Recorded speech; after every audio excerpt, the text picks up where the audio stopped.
여러분 평안하십니까? 오늘도 말씀과 함께 주님의 은혜 가운데 거하시기 바랍니다. 오늘 말씀은 에스겔 33장입니다. 에스겔 25장부터 32장까지는 여러 나라들에 대한 심판을 선언하는 내용이었습니다. 이제 에스겔서의 세 번째 부분인 33장부터 48장은 다시금 예루살렘에 초점이 맞추어집니다. 하지만 바벨론에 의해 무너져 내린 예루살렘과 유다에 초점을 맞춘 전반부와는 달리 후반부에서는 망해버린 이스라엘의 회복 약속을 바탕으로 한 소망이 담겨져 있습니다. 본격적으로 구원과 회복의 메시지를 선포하기 전에 오늘 본문 에스겔 33장은 다시금 에스겔의 선지자로서의 소명을 확인하는 내용입니다. 인자야, 너는 내 민족에게 말하여 이르라. 가령 내가 칼을 한 땅에 임하게 한다 하자.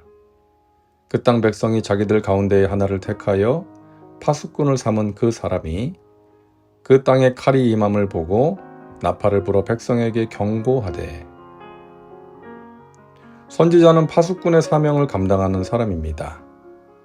파수꾼은 높은 곳에 올라 주위를 살피다가 적군이 오는 것을 보면, 칼이 임하는 것을 보면 백성들에게 나팔을 불러 알립니다. 선지자는 파수꾼과 같이 영적으로, 도덕적으로, 국가적으로 위기 상황에 처한 백성들을 하나님의 말씀으로 경고하고 깨우는 사람입니다. 하나님께서는 에스겔에게 그 파수꾼으로서의 책임을 다할 것을 명령하십니다. 그들이 나팔 소리를 듣고도 정신 차리지 아니하므로 그 임하는 칼에 제거함을 당하면 그 피가 자기의 머리로 돌아갈 것이라.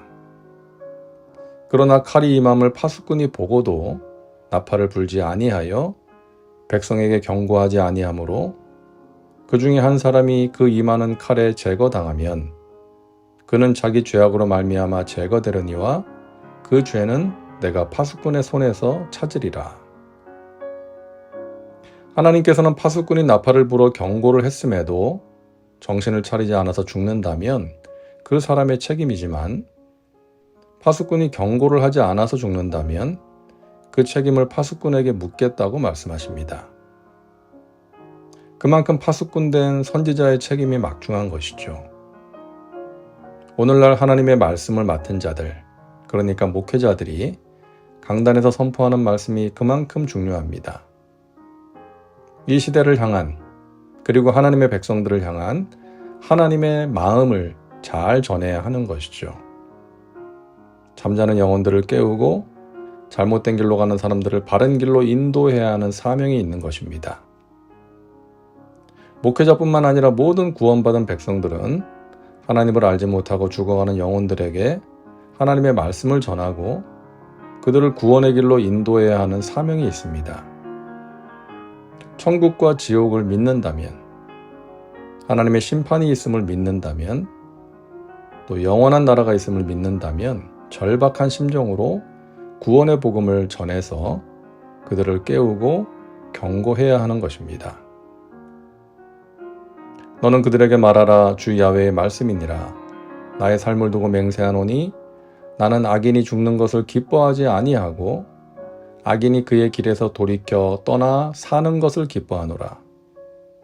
이스라엘 족속아, 돌이키고 돌이키라. 너희 악한 길에서 떠나라. 어찌하여 죽고자 하느냐 하셨다 하라. 여러분, 이것이 하나님의 마음입니다. 하나님은 어쩔 수 없이 자기 백성을 심판하시지만 결코 악인이 죽는 것을 기뻐하지 않으십니다. 심판을 받아 죽어 마땅한 죄인이라도 죄에서 돌이키고 살 길을 찾는 것을 기뻐하십니다. 회개하면 살 수 있는데 왜 죽으려 하느냐고 탄식하십니다. 하나님은 은혜와 자비와 긍휼의 하나님이시지 심판을 즐기시는 분이 아니십니다. 인자야, 너는 내 민족에게 이르기를 의인이 범죄하는 날에는 그 공의가 구원하지 못할 것이요 악인이 돌이켜 그 악에서 떠나는 날에는 그 악이 그를 엎드러뜨리지 못할 것인즉 의인이 범죄하는 날에는 그 의로 말미암아 살지 못하리라. 가령 내가 의인에게 말하기를 너는 살리라 하였다 하자. 그가 그 공의를 스스로 믿고 죄악을 행하면 그 모든 의로운 행위가 하나도 기억되지 아니하리니 그가 그 지은 죄악으로 말미암아 곧 그 안에서 죽으리라. 의인에게 주시는 메시지입니다. 이때까지 의롭게 살았다 할지라도 지금부터 경건하고 의롭게 살지 못하면 또 죄 가운데 거하면 하나님의 심판을 면할 수 없다는 것입니다. 과거의 의가 현재와 미래를 보장해 주는 것이 아니라는 것이죠. 지금 어떤 믿음으로 어떻게 살고 있는가가 중요하다는 것입니다. 구약에서 말하는 의로움은 하나님의 말씀, 언약을 잘 준수하는 것을 말합니다. 그러니까 예전에 하나님의 말씀을 잘 지켰다 할지라도 지금 말씀에서 떠나 악을 행하고 있다면 심판을 면할 수 없다는 것이죠. 과거에 신실하고 의롭게 살았던 것에 집착하지 말고 현재에 충실하라는 것입니다. 가령 내가 악인에게 말하기를 너는 죽으리라 하였다 하자. 그가 돌이켜 자기의 죄에서 떠나서 정의와 공의로 행하여 저당물을 도로 주며 강탈한 물건을 돌려보내고 생명의 율례를 지켜 행하여 죄악을 범하지 아니하면 그가 반드시 살고 죽지 아니할지라. 그가 본래 범한 모든 죄가 기억되지 아니하리니 그가 반드시 살리라. 이는 정의와 공의를 행하였음이라 하라. 악인에게 주시는 메시지입니다. 과거에 악을 행했다 할지라도 자기 죄에서 떠나 정의와 공의를 행하면 반드시 살 것이라고 말씀하십니다.